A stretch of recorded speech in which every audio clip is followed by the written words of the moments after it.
A person is performing slow arm curls with a 10 kg weight as indicated in the figure. The brachialis muscle group consisting of the biceps and the brachialis muscles is the major factor in this exercise. Determine the magnitude F of the brachialis muscle group force and the magnitude E of the elbow joint reaction at point E. For the forearm position shown in the figure, take the dimension shown to locate the effective points of the application of the two muscle groups. These points are 200 mm directly above E and 500 mm directly to the right of E. Ang haba naman. Include the effect of 1.5 kg forearm mass with the mass center at the point G. State any assumption. So first step, again, pinakamahalaga is the free body diagram. So for the free body diagram, ito yung muscle niya na yung straight. And then, sa point E, meron daw siyang hinge, no? So nandito si EY.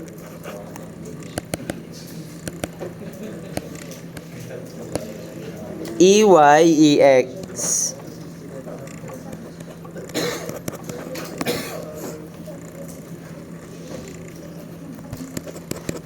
Then, yung tension niya, located daw dito, no? So, parang ganyan. So, ito yung tension at ayun yung tension T. Ano yung slope ng tension at T? Hindi kita. 50 horizontal, 200 vertical, no?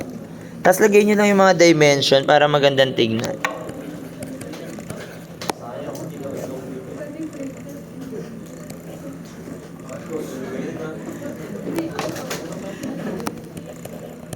Tapos, yung weight daw niya mag-a-act sa G. So, yung weight ng forearm, this is 1.5 by 9.81. And then, yung weight naman nito, mag-a-act din dito sa dulo. So, that is 10 by 9.81. So, meron na tayo ditong free body diagram.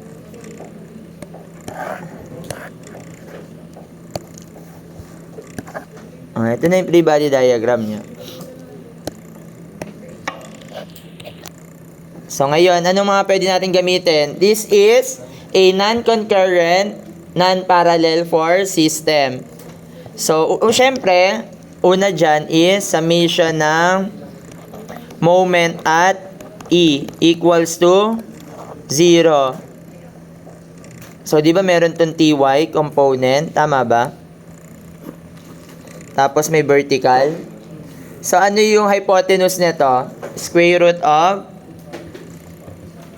yung 200 tsaka 50. Ano yung hypotenuse?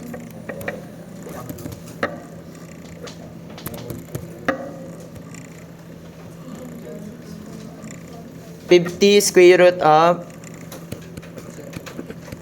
ayan. Pwede na yan. Summation ng moment, assuming clockwise positive. So, ang may ikot dyan ay C yung weight. 1.5 multiplied by pangit naka-block. 1.5 multiplied by 9.81. Ano yung moment arm niya? 150 millimeters. Okay lang kahit meters yan or millimeters. Basta consistent, no?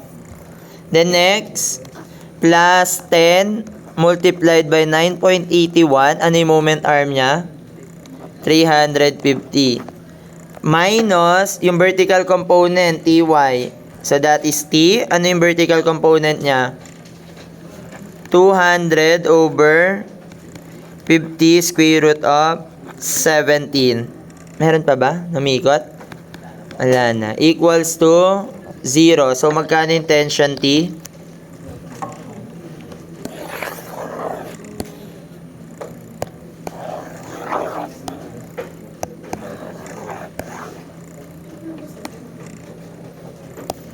Magkano yung tension T? Magkano ito? 37,600 666 point taas. Totoo ba? May kulang pala, no? Di ba y component pa lang to? Yung moment arm niya, ano yung moment arm niya to? Yung ty, di ba ito yung ty natin? Y component pa lang to, so dapat may moment arm siya. So ang moment arm niya ay 50 equals to 0. So magkano yung tension T? 753 point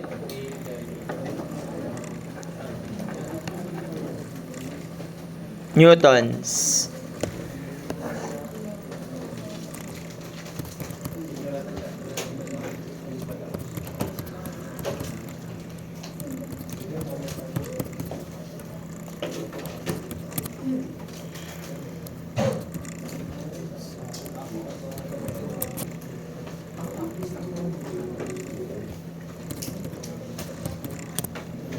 .338. Okay, next. Using summation ng forces horizontal is equal to 0 to the right positive. So, ano ni mga forces to the right? Nandiyan si EX minus yung X component, that is equal to 753.338. Ang X component is 50 over 50 root of 17 equals to 0. Magkano yung EX?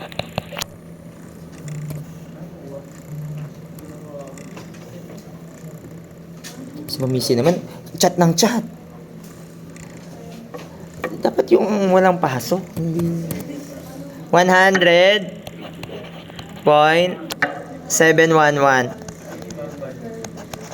And then for EY, using summation ng forces vertical equals to 0, upward positive. So we have EY plus, negative plus pala EY, plus TY, that is 753.338. Ang Y component is 200 over 50 root of 17 minus 1.5 by 9.81 minus 10 by 9.81 equals to 0. So, magkano yung EY?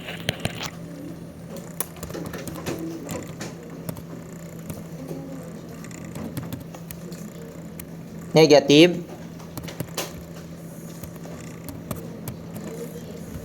Minus 1.5 by 9.81 minus. Negative 618 point. Bakit negative? Ibig sabihin, mali lang yung assumption natin. Pero para masolve mo yung reaction sa E, that is the square root of EX squared plus EY squared. So, magkano yung RE? Pakisubstitute na lang. Pa. Yes po, Dean. Okay.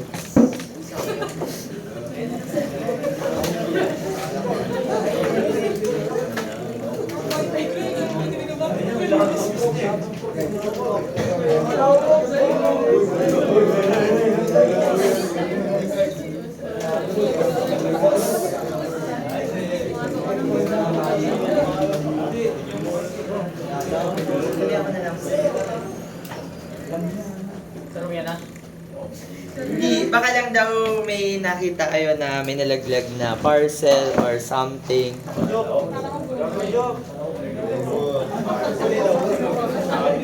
Ayan. Nakabahan ako. Naka-record ako. Baka, wala naman, no? Wala naman tayo nakita dito ng pagpasok natin, no?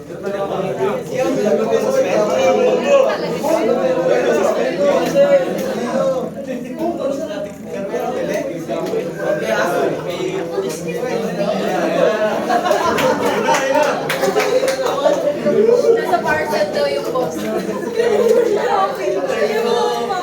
Tapusin na natin last problem. Magkano? Wag magpanik. Kalma. Tapos na tayo. Last problem. Square root of 182.77.